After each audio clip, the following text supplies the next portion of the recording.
Hi, everybody. This is Dawn Mitchell, and welcome to Dawn of Sports. Happy 2026. We're getting you rolling. We're going to talk some hockey and not just the World Juniors that were here in town. We're going to hit on that, but we got Wild, we got Frost, we got Gophers. We're talking with the written rule of sports guru, Heather Rule, today. And if you haven't been following her rink rule stuff for hockey for all of the aforementioned sports, you're missing out. So we're going to dive into some hockey talk coming up.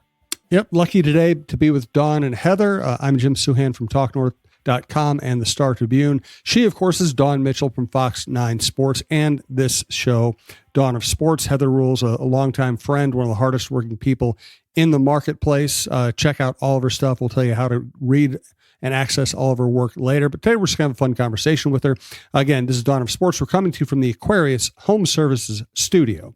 Best way to listen to this show or any of the shows you like at TalkNorth.com. Please subscribe to your favorite podcast app.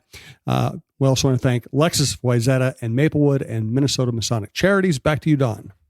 All right. Well, thank you. Well, without further ado, Heather Rule, thank you for joining us again. We love having you on the show, but especially this time of year. Jim and I were talking before we hopped on here that it's just kind of the gloomy winter. It all settles in. We need a bright spot. We need to talk some hockey with you. Give us some sunshine on a cloudy day, my friend. How are you? I'm good. Good. How are you? Thanks for having me on. I appreciate it. Are you going to bring us some sunshine? I mean, we need it, right? Don't we, Jim? I hope so. It'd be good to have some sunshine outside, but, there's plenty of hockey going on. I know football just, ended for the Vikings and everything, and it's the dead of winter after the holidays, but it's super busy with hockey for me lately, so... So that's what we were just talking about. We now need to turn our attentions to things that are great. But before we go into the hockey that's going on right now, let's put a punctuation mark or a pretty bow, as people like to say, on the World Juniors that just finished up here in the Twin Cities. The state of hockey, it was finally here in the United States, then hosted here. They just put on just such a show. I'm so proud of everyone that did that here over at Grand Casino Arena and sports and events. They did such an awesome job. You were at every single game, it seemed. How did it feel to you to have such a great event here in our own backyard? Yeah, it was a lot of fun. The hockey was really good. I think especially the semifinal day a couple days ago was just really exciting. A couple of great games. I know some people lament a little bit that, it ends in a shootout. They have a 10-minute overtime, 3-on-3, and no winner. So they go to a shootout. I know some people are like, oh, they should just, keep playing overtime. It's like, well, do we really want to be here till 3 a.m? I think sometimes. Yes, but Heather, yes. I am of that group. I do not like big games determined by shootouts. I hate it. Hey, run of the mill. I agree. Regular, games, blah, blah. But this, no, you play until 3. I'm sorry. That's just, maybe I don't know, Jim, what's your opinion? Do you like shootouts for those kind of big games? I'm exactly with you. Regular season, normal games, get it over with so everybody can get home. Championship games cannot be decided by shootout. No, and it makes it epic if it goes to 12 rounds of it. Who's going to, I want to see who's exhausted and who stays in and who wins this thing. I'm also saying this as someone who didn't have to cover it and stay up till 3 o'clock. So easy for me to say. I mean, Heather's I want to go home. Yes. I would agree with you too, though. I'm just telling you kind of the vibes that were out there I know some people did not prefer the shootout. Some people want the overtime. Some people are fine with that. I agree with you too. I think, and especially because it was 3-on-3 overtime, and it was really too bad too, because Finland actually had in that semifinal game, they had a power play basically the last 2 minutes of that overtime, and so it was 4-on-3, and they controlled the puck and basically put on a passing clinic. They got 2 good shots off, but they had really just an opportunity to end that game there, and they did not. I would have liked to have seen but if it was a wild game, the fans would have been losing their minds, yelling "shoot" throughout that power play. But yes, so they had their opportunity, and then ended up losing in the shootout to Sweden. But that was a really good game. Canada didn't make it out of their semifinal. That was also a really good back and forth game as well in their semi. And the gold medal game got really exciting right at the end between Czechia and Sweden. Sweden had a 3-0 lead, and Czechia pulled the goaltender with like 3:20 left and scored a couple of goals with the extra attacker. I think there was only, as it turned out, only one 5-on-5 goal was scored in that game. Sweden had a shorthanded and a power play, but so it got really exciting. The comeback was too little too late, but Sweden just dominated really in the entire tournament too. I think the best team really did win the gold, and it was just so much fun to see the good hockey, the back and forth. Some of those games too were just really back and forth, or one goal games, teams responding. It was just a lot of fun to see that kind of play from these young players who are all just talking to them after the game. They're all so proud to play for their country and to play in this tournament. It's what they've dreamed about for so many years growing up.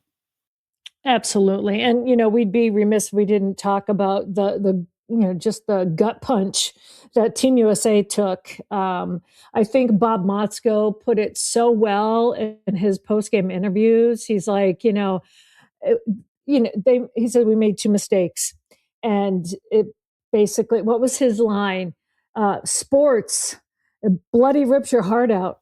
Yes, yep. It's so true. You can play such a great game, and then boom, in overtime, Finland beat them. How was that? I know poor Cole Hudson. I was listening to all of his post game, and he feels like he goes, I rushed back to try to help, and then this and then that, and I should have done more. I mean, these kids just put their heart and literally their bodies on the line, and just to hear them after the game, it bloody ripped my heart out. Yeah, it was tough, I think, for the U.S. to not even make that semifinal game, and then you have a shot at playing two more games, either for gold or bronze. And I think that was really hard. And Motzko brought it up too, and he even said, like, I know this is going to sound wrong because he's not making excuses, but he's just saying, like, we had injuries, and that affects things, and it affects the game. And Max Plant was also injured, missed a couple of games, and he was asked too. He said, was he trending, like he was going to play again? And he said, yeah, he was probably going to, play again. I think he said Friday, because it's around the holidays, nobody knows what day it is, I think was the funny joke. So he's like, I don't even know what day it is. So it was kind of funny. But I think there was kind of in the media scrum, sort of just this little bit of a sigh from the reporters in a way, kind of this silent, like, oh, like, because Max Plant's another one of their very talented players, and, just a really hometown game for him, being from Minnesota. And so he missed out and wasn't able to play in that quarterfinal, and, could have been back for the semis, it sounded like, but they, didn't make it that far. So I think it's disappointing, especially because, US was going for the three-peat. It was here, in the United States, in Minnesota. And Motzko, said it pretty well, that it's tough. And, he's of course asked, like, well, what do you say to the players after? He said, well, you just, you go around, you hug them, you tell them you're proud of them. And I think that's a sentiment from many of the losing coaches or teams we talk to. It's just, everyone kind of leaves it all out there. And, there's only one team in the end that comes out, winning gold. And in that quarterfinal, it's, win or go home. And unfortunately for the US, that's what it turned out to be. Yeah, that's so difficult. And, you feel for it, it, that it's going to come down to it once you're in the quarterfinals. It's like you win or go home, or win or stay home. And many of the cases for the guys that wanted to be near their families for the holidays. I'm really especially thankful, though, for a lot of the native Minnesotan kids that had a chance to play in front of their home family, be on their home turf. Many of them had memories of playing in that building before, when it was the X.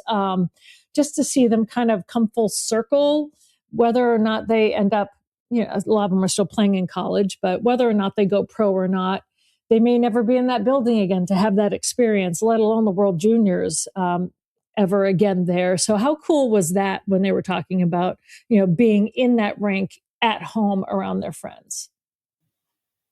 Yeah, for sure. There was definitely, again, I talk about, the pride of playing for your country, but I'd kind of asked about, well, the pride of playing in your home state, or, for some of the guys, Will Zellers from Maple Grove, and, Lakeville, for guys that are just right down or up the road. I mean, they're, bring in all kinds of family and friends to the game, and they're able to see them play on this stage, just right on, their home turf, and how it's just such really a home game for them. And a lot of them talked about, like, this is the tournament I dreamed about, playing in, even like ahead of the Olympics or before the Olympics. Obviously, it's Right. like, this is the tournament, and to be able to do it here in Minnesota, I think there's obviously the disappointment of not being able to go further, for sure, but being able to play in front of their family and friends on this stage was, I think, just very meaningful, very prideful for those players. And I think that's, again, something that a lot of the players talked about, no matter what country they were from, just, putting on that jersey for their country. And a lot of them, I think, really appreciated that experience and what that means to them. Well, I want to give an extra shout out. You mentioned Will Zellers. This is a kid that was a late addition to the team, had to come in real quickly and kind of, get his footing. Like, yes, it's his dream to make the team. I know he's a star in North Dakota, but the fact that he not only came in, I think he got like 3 game winners in a row. I might, maybe I definitely know it's 2, but how about his play to be like shot out of a cannon? Yes, exactly. Yeah, he was. He kind of turned out to be the focus of the piece I wrote for Minnesota Hockey Magazine from the Slovakia game in the preliminary round, and just talking to him a little bit. And yeah, game-winning goals. Not only scoring the goals, but game winners on top of it. And the U.S. did have really good success in the preliminary games, for sure. And for him to come in, and he had a very, very good tournament. I think I actually had voted him for. There was a all-star team that media could vote on. I think I put him as one of the forwards, just because of just the great tournament that he had. And so, again, I think the only thing that didn't work out for him was just that, the U.S. got bounced early, but he certainly produced, and it looked like, talking to him after that Slovakia game, he was just having so much fun too. And he was really enjoying himself and enjoying the experience. You're listening to TalkNorth.com. We have an incredible lineup: Dawn Mitchell, Mark Rosen, Lavelle Neal, Roy Smalley, Michael Russo, Anthony LaPanta, Alec Lewis, John Krasinski, Jeff Diamond. I could go on. We have outdoor content as well as the best sports lineup in town. And we want to thank our sponsors, make it all possible, starting with Aquarius Home Services and also Lexus, Wayzata, and Maplewood. Thanks also to Minnesota Masonic Charities. Back to Dawn and Heather. All right. Thank you very much. So, Heather, I know that we're talking about Team USA for World Juniors. Let's kind of make just the leap to the big Team USA. Just, a couple of days ago, they announced who's going to be on the men's and women's USA team. And of course, littered with Minnesota connections. We'll start first with the Wild. Of course, they have 8 Olympians, 3 USA, 4 from Sweden, 1 from Germany. But when you start seeing some of these players that we all knew, you follow them when they're in high school here, of course, sometimes even younger. Then they go to college, then World Juniors. And so now the Olympics, and it's going to be in Milan. It's kind of an exciting time. And I know there's kind of people on either side of the aisle, whether they like the Olympic break or not, but take it for what it is. Now you can have these NHL players in the Olympics, as they have the past few games. And I personally love it.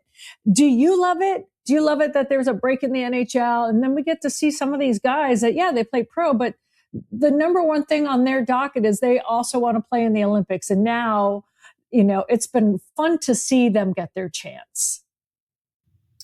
Yeah, I would agree. I think it's fun to see these guys get their opportunity in the Olympics. And, for the women too, for so long, the women, that was kind of the pinnacle and sort of all they had in a way was, getting to that Olympics. But, to see the NHL players, or the NHL players there too, that's kind of what you want. You want to see the best players in the world. Mm-hmm. And you want to see, a lot of these guys, like a Brock Faber, again, Minnesota connection through and through, and get his opportunities. And, I think the guys really enjoy that. And again, going back to the World Juniors, like the pride so many of these players feel for not only their own games and being able to do something individually, put to shine on the international stage. And, I spoke with Faber and Boldy a little bit ahead of the World Juniors, just kind of asking him about the World Juniors experience and what that tournament was like to play in. And, they spoke very highly of that tournament. And I think this is just kind of one step further and one step up. At the time, World Juniors was it, like being at that age level, that was it. That was the pinnacle. And then, to get to the NHL, to get to the Olympics, I think it's so much fun to see, just that top talent. You want to see the best games, right? You want to see the best players out there giving it their all, and everything is on the line. It's not, a 7-game series. You get to those medal rounds. It's one game, and, you got to see who's the better team on that night to try and move on in the medal rounds. Yeah. And of course, so you mentioned Boldy and Brock, and now Quinn Hughes is the other Wild player that's on Team USA. And man, if he hasn't hit the ground running in Minnesota and already has kind of like this iconic status, I don't know who has ever gotten it faster. I love that he had his 4-assist game in Anaheim. Now, I know that they're in the midst of their 7-game road trip and they're 3-3, but let's focus right now on Quinn Hughes and that record-setting night that he had. I loved afterwards, he said, I'm starting to fit in. He goes, when you come to a team that's like 3rd in the league, it's not about you. It's not about me. I kind of wanted to like be a little maybe passive and fit in and to have someone put that into words and be like, well, I'm not going to step in and be like, hey, move over. I'm Quinn Hughes, right? Hi, remember I got Norris Trophy tattooed on my back. I got one of those at home. He was just really humble about it. But now you can see that he's hitting his groove. You see him smiling like in these post-game things. I think they had him do the lineup the other day. He said, yeah, now he can start being more of himself. I think that's cool. And I'm really happy with how quickly he's fit in. How has that been from your perspective, being at the games? Yeah, I would agree. I think the coolest thing is just to see how this season really has evolved for the Wild.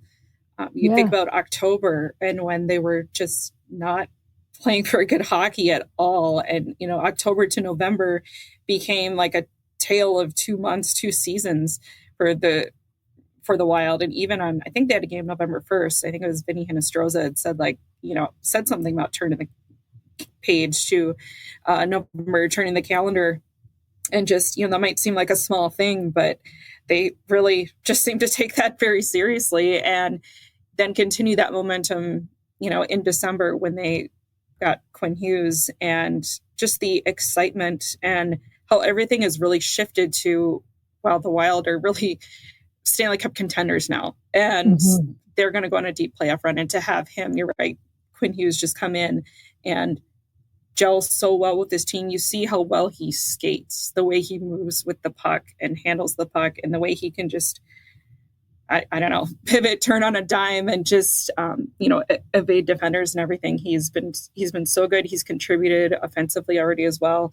And I think it's been fun to watch the excitement. His first game, we actually went to, some of the other media went down to kind of one of the goal ends to see warm-ups and to see the crowd there for warm-ups. There's usually a bunch of people around the glass, kids with signs and that kind of thing. But it seemed like there were just a lot more people there that day just to see him and warm-ups, and giving him a standing ovation, after warm-ups and when he's introduced and all that. So just to see the fans really support and latch on to has been so much fun, to just see the excitement that people have around this team now. It's been really fun to just see how things have turned around, and they're one of the, top 3 teams in the league basically, and they're all in the same division. So that's fun. That's another discussion. That's anxiety inducing. Like, be like, yay, they're 3rd in the league. Oh, they're also 3rd in the Western Conference. Oh, they're 3rd in the Central. Like, come on. It's like, come on. Can we just enjoy something, please? Right. Yes, exactly. It's not a fight. It's not Minnesota. Because there's all that anxiety about the first round, getting out of the first round. And I think some of that is still there if you're the Minnesota sports fan. Like, well, we can't get too far ahead of ourselves here. We have to, first of all, you have to make the playoffs, first of all, and then getting out of that first round, for the first time in quite a while would be good. So I, let's, the thing that what I love with that is, and it hits on so many different levels, is let's say for Quinn Hughes specifically, he said he was so impressed with what the Wild were willing to give up for him that he felt valued, you yes, know. yeah, And so then the Wild they know full well what they gave up for him, right? So they made a gamble. And the fans are like, wow, they're invested in winning now. I think, sometimes those gambles pay off and you lose. Sometimes they pay off and you win. Now, granted, we're still in the short-term part of the gamble, and it looks like it's paying off great. But you have to gamble. You have to take a chance if you want to win. And I think when you look at teams and they know that this is a team that's only going to be together now, right? Who knows what's going to happen with free agency, the next year, whatever, blah, blah, blah. You want to see ownership, management, and players want to win now. And I think that's what we're seeing in this like turning of the page, because now they're 25, 11, and 8 going into their final game coming up here of this 7-game road trip, right? I think they play Thursday in Seattle to finish up their 7-game road trip. Coming up back-to-back losses in LA, but they're 3-3 so far. And when you just look at that and just how well, like Matt Boldy is playing, 26 goals, Kirill, 24 goals. So you're getting the scoring, you're getting the great play on defense, obviously with Hughes, and then even goaltending. Like you said, everyone is this groundswell. They're feeling like they could do this if we can only get out of the division and beat the 2 teams ahead of us. But for those who gamble, and there's a better word, but you got to take a chance, right? If you want to win, you got to take a chance. And I think that's the excitement that I'm feeling. Is that the excitement you're feeling? right. Yes, definitely. I think that this win now mentality, I think there was a little bit of disbelief when that move was made.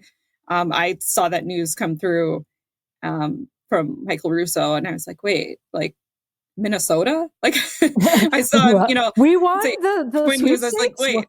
wait, yeah, exactly. Like he's coming here. What? So I think there was a lot of that just kind of disbelief, because that doesn't necessarily happen a ton in this market where everybody, the teams kind of go for it in this win now mentality. So yes, there is a lot of excitement, and it's around him, but you're right too. You point out, some of those other players, like the goaltending that's been so amazing this season, and guys like Matt Boldy, who I think this is probably one of his best years he's ever had. Like he's always been such a great talent. I think sometimes it's putting that complete game together and being consistent throughout a season.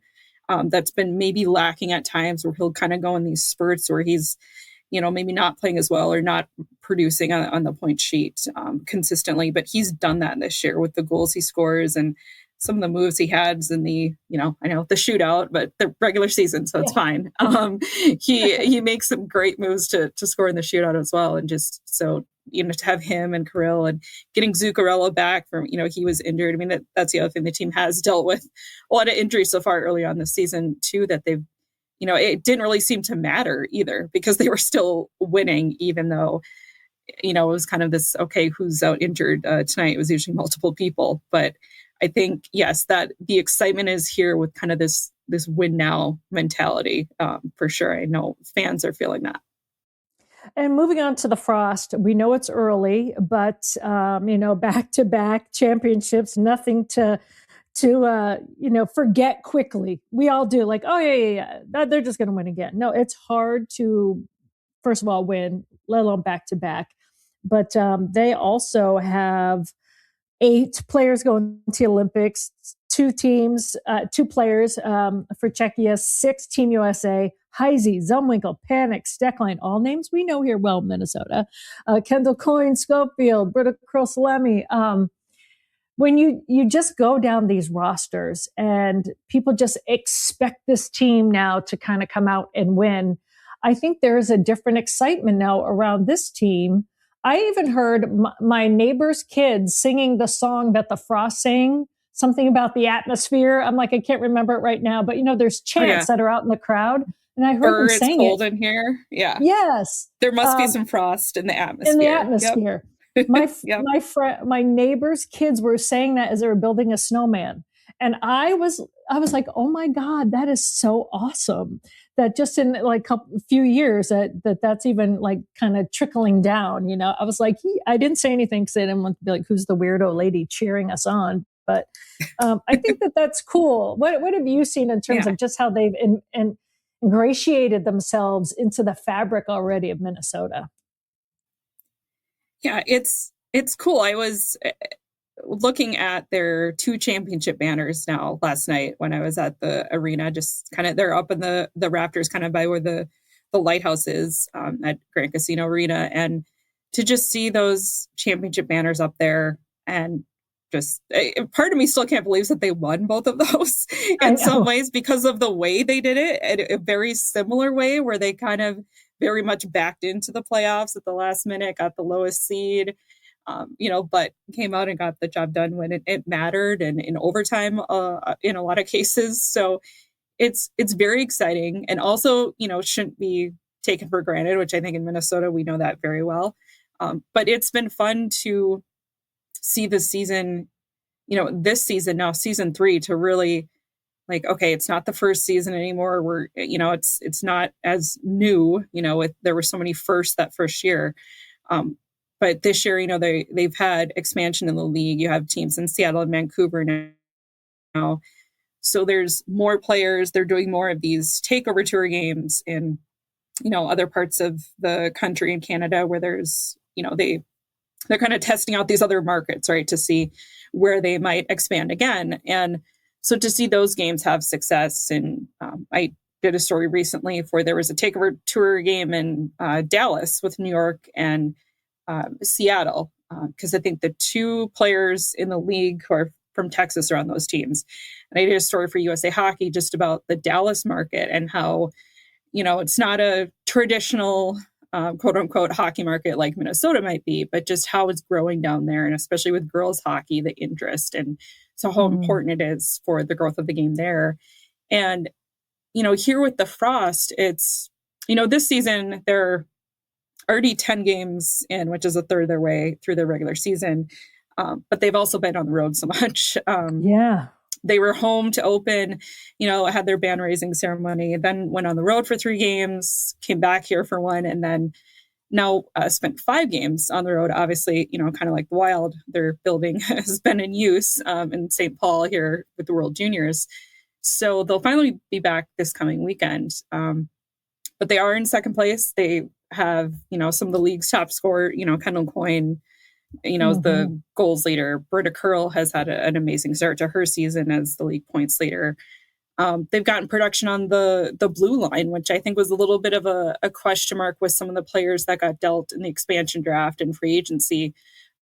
They had some really good offensive blue liners. And you have May Batherson, who has gone on a tear. She scored her first goal. She's on a point streak. I did a really cool story about her and her brother Drake, who plays for Ottawa, and Ottawa played the Wild in December. So she had a chance to see him play, and it was fun to talk to both of them just about, growing up playing hockey together. And her defensive partner lately is rookie Kendall Cooper, who set a league record for assists in 7 games in a row. So I think it's been really fun to see, they do have so much depth. I think they'd love to see a little more scoring from kind of everywhere, all 4 lines, which they have a little bit. And Coach Ken Klee does like to mix up the lines sometimes too. But it's just, it's fun to see them having some early success, and to see, those familiar Minnesota faces that fans love, and to see the fan base continue to support the team and have the interest continue to grow. I think will be good. And hopefully, we'll see that some more this month when they have a few more home games, get a couple more for the fans to come out and see them play, because they're a lot of fun. It's good hockey. It's, there's talent, there's skill, there's physical play too, which I think is still something that's maybe a misconception with some people who don't follow women's hockey as closely, but it is, it's very good physical clean most of the time. Physical hockey, it's a lot of fun to watch. It certainly is. And I don't want to be remiss and forget about the Gophers, the men and women. I know the men are kind of having a rough patch right now in their season, but the women, number 3 in the country, Abby Murphy, we had her on our podcast just a couple of weeks ago. Yes, indeed, making Team USA for the Olympics. So I'm so proud of her. Talk about a scoring machine. And then Nellie Leighton, of course, made it for Finland. But there's so much hockey going on right now. And Heather, I don't know how you're getting yourself to all these rinks, and I think you have a cot at Grand Casino Arena. I think maybe they renamed one of those back rooms for you, the rink rule room.